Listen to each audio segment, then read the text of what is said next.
Napakyat namin kay patalian namin doon sa taas. Tumbay namin yung bangkal. Dami kami dito. Bugtungan namin yung bahay ni nanay kay wala kasing maliit na ano. Space nila, hindi na magkasya doon sa loob. Yes. Ha? Kaya mo eh. Yung guys agad.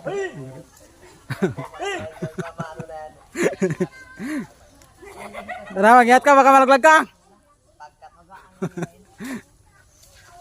Yung guys, ang gakit namin, batikan na magakit na nga yan. Parang tuko na magakit eh. Oh, kaway-kaway ka rin yan. Magkaway ka rin dito sa cellphone mo. Oh, oh yan guys, so nagakit ng ano.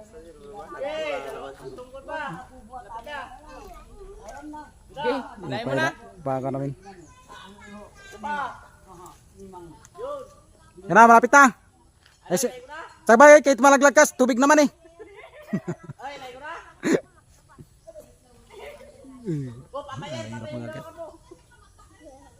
Okay, dandan ka na magagkat.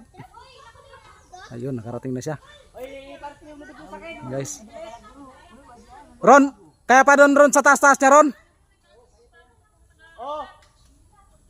Guys. Mabigat yan dyan inayin. Guys, tagakit namin. Chinsuin namin yung bangkal.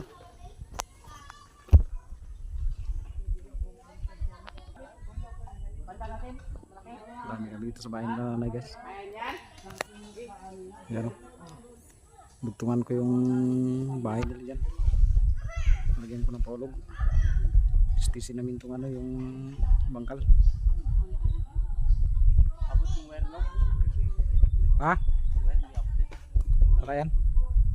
Taplis lang yan dyan. Yun na guys. Taas.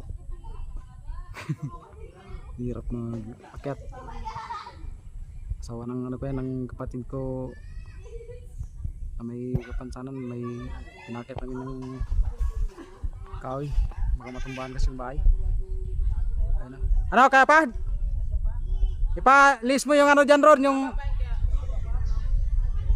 baba pa. Ron, Ron, ipa-list mo dyan yung lubid sa kabilang sangaw, baka hindi may la.